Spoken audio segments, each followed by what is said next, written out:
Hi hello నమస్తే. ఒక సామాన్య రైతు బిడ్డగా బిగ్ బాస్ 7లోకి అడుగుపెట్టి అందరి అంచనాలను తారుమారు చేస్తూ బిగ్ బాస్ విధానంగా గెలిచినటువంటి పల్లవి ప్రశాంత్ ఆ తర్వాత చేసినటువంటి కొన్ని పనుల వల్ల ఇబ్బందులు పడిన అందరికీ విదితమే. అయితే ఈసారి బిగ్ బాస్ 7 సీజన్ ఏదైతే ఉందో ఉల్టా పుల్టా అనే పేరుతోటి రావడమే కాకుండా గత 6 సీజన్లకు భిన్నంగా రేటింగ్లో భారతదేశంలోనే అన్ని రియాలిటీ షోలని రికార్డులను తొక్కుతూ ఒక సరికొత్త రికార్డు నెలకొల్పడం తెలిసిన విషయమే. అయితే ఒక సామాన్య రైతు బిడ్డగా ఒక సామాన్యుడిగా బిగ్ బాస్ 7లోకి అడుగుపెట్టి ఎవరి అంచనాలను కూడా అందరి అంచనాలను తారుమారు చేస్తూ సెలబ్రిటీలు అయినటువంటి మిగిలిన కంటెస్టెంట్స్తో సమానంగా ఆడుతూ వారికి ధీటైన పోటీ ఇస్తూ అన్ని ఆటల్లోనూ ముందడమే కాకుండా సీజన్ 7 విన్నర్గా నిలిచినటువంటి పల్లవి ప్రశాంత్ ఆ బిగ్ బాస్ 7 విన్నర్గా అనౌన్స్ చేయబడిన తర్వాత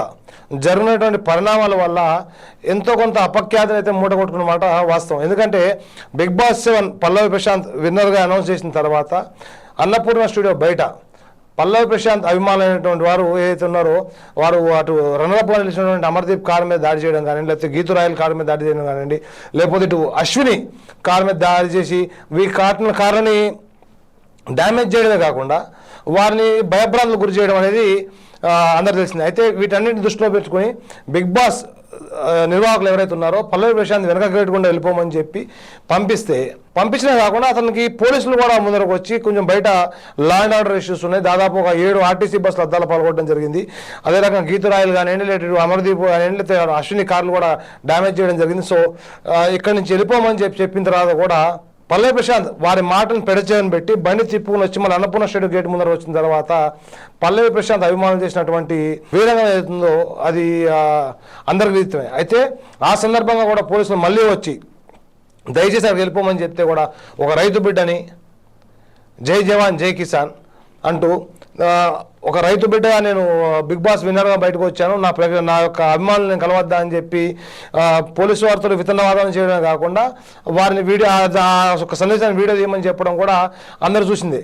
అయితే ఆ తర్వాత జరిగిన క్రమంలో జూబ్లీహిల్స్ పోలీస్ శాఖ వారు దాన్ని సుమోటోగా తీసుకుని దాదాపు 24 మంది అరెస్ట్ చేశారు. అంటే బిగ్ బాస్ విన్నర్ అయినటువంటి పల్లవి ప్రశాంత్నే కాకుండా పల్లవి ప్రశాంత్ తమ్ముడిని, అదే రకంగా 2 డ్రైవర్ని, వీరితో పాటు మరొక 20 మంది, అంటే వీరందరూ అరెస్ట్ చేయడమే కాకుండా దాంట్లో ఒక 2 మైనర్లు కూడా ఉన్నట్టు మనకు తెలుస్తూ ఉంది. అయితే బిగ్ బాస్ విన్నర్ అయినటువంటి పల్లవి ప్రశాంత్ని అరెస్ట్ చేసి మేజిస్ట్రేట్ ముందు హాజరుపరిచినప్పుడు ఆయనకు 14 రోజులు రిమాండ్ విధించడం, ఆ తర్వాత బోరే షావలి మొత్తం బాధ్యతను తన భుజాస్కంధాల మీద వేసుకుని అడ్వకేట్లను తీసుకుని నాంపల్లి కోర్టులో తిరిగి వీరికి బెయిల్ మీద తీసుకురావడం అనేది తెలిసిందే. అయితే ఇదే క్రమంలో జూబ్లీహిల్స్ పోలీస్ శాఖ వారు బిగ్ బాస్ నిర్వాహకులకు కూడా సమన్లు జారీ చేసినట్టు వారికి కూడా నోటీసులు జారీ చేసినట్టు తెలుస్తూ ఉంది. సో వీటిని దృష్టిలో పెట్టుకుని బిగ్ బాస్ నిర్వాహకులు ఎవరైతే ఉన్నారో వారు ఒక కొత్త నిబంధనలతోటి ముందరకు వద్దని చెప్పి మొత్తం రూల్స్ మారుద్దామని చెప్పి వారు యోచిస్తున్నట్టు. అంటే వచ్చే సీజన్లో ఎవరైనా సరే కంటెస్టెంట్ ఎవరైనా సరే కాంట్రాక్ట్ సైన్ చేసుకునేటప్పుడే బిగ్ బాస్ నుంచి ఎలిమినేట్ అయిన తర్వాత కానీ లేదా విన్నర్ అయిన తర్వాత కానీ బయటకు ఎటువంటి ర్యాలీలు నిర్వహించకూడదు. అదే రకంగా తమ యొక్క అభిమానులతోటి సమావేశాలు గట్రా నిర్వహించకూడదని చెప్పి ఒక అగ్రిమెంట్ అయితే సైన్ చేసుకోవడానికి వాళ్ళు సిద్ధమవుతున్నట్టు మన సమాచారం అంతా ఉంది. సో మరిన్ని లేటెస్ట్ అప్డేట్ కోసం చూస్తూనే ఉండండి మా ఛానల్. Thank you.